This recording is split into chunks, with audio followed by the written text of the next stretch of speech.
Voilà Playbro, bienvenue dans Bro Before the Show et aujourd'hui je vais vous parler de la série 24, The Legacy.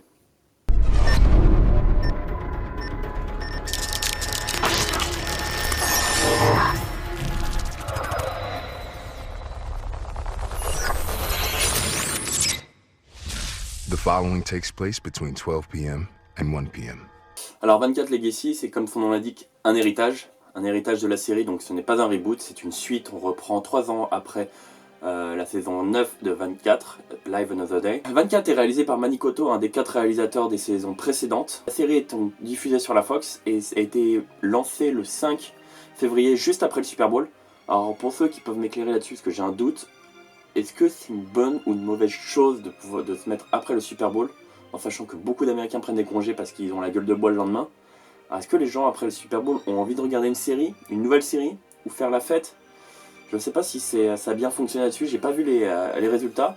En tout cas, n'hésitez pas à me dire dans les commentaires ce que vous en pensez, j'aimerais bien vraiment avoir votre idée là-dessus. Et la série sera donc ensuite diffusée les lundis de chaque semaine. Ensuite donc maintenant un nouveau héros qui est Eric Carter, qui est joué par Corey Hawkins, qu'on a pu voir dans Walking Dead ou d'autres films comme NWA où il jouait Dr. Dre, et prochainement dans Kong Skull Island. Donc il joue un ex-ranger qui avait pris part à une mission au Yémen pour viser un chef terroriste. Suite à cela, ils ont changé d'identité, toute son équipe, quand ils sont revenus aux États-Unis, et ils découvrent que les membres de son unité se font tuer un par un en représailles de cette mission. Donc pour ma part, mes points positifs, je dirais que ils ont gardé les rouages de 24, toujours avec les éléments se sont passés entre telle heure à telle heure, les effets, les montages des plans caméra un peu partout, chaque personnage, on a beaucoup d'histoires, toutes sont liées l'une avec les autres, avec différents styles. Pour là-dessus, toujours pareil, donc vraiment il n'y a rien à dire, c'est toujours ce qui a fait le succès de 24.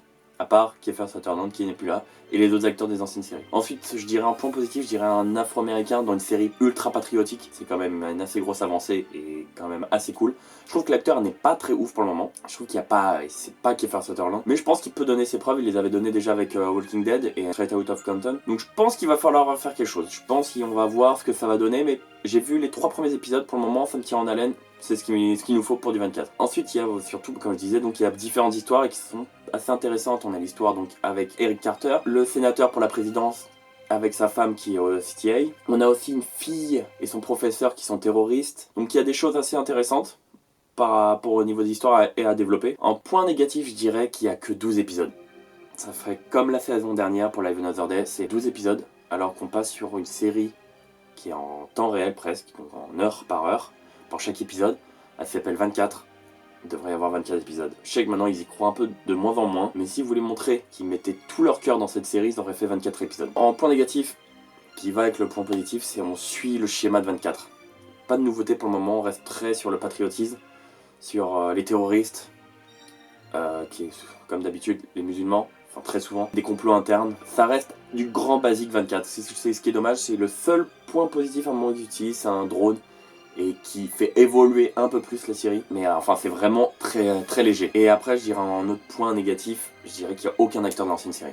Et ça c'est vraiment dommage, j'aurais kiffé qu'il y ait un peu un caméo de certains acteurs, même Kiefer Sutherland qui réapparaît, ça aurait été vraiment très cool, juste pour passer le flambeau. Enfin là c'est vraiment toute une nouvelle équipe. Donc c'est juste ces petits points là je trouve un peu dommage au niveau de cette série, mais par contre en tout cas elle est vraiment intéressante, je vous la conseille fortement.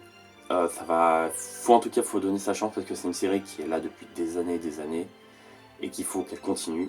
Donc je vous incite vraiment à la regarder. Et si vous voulez continuer avec Kiefer Sutherland, comme je vous ai déjà fait une vidéo précédemment, regardez aussi les Disney Survivor qui est une série de dingue. Donc voilà, c'était ma petite critique sur 24 The Legacy. N'hésitez pas à commenter, à liker. Et puis on se revoit très vite. Je vais essayer de repartir sur une base assez saine au niveau des vidéos. Donc tous les mercredis de sortir une vidéo sur une nouvelle série. Et de temps en temps il y aura des hors-séries avec les films que je regarde. Donc n'hésitez pas et surtout abonnez-vous. Ciao!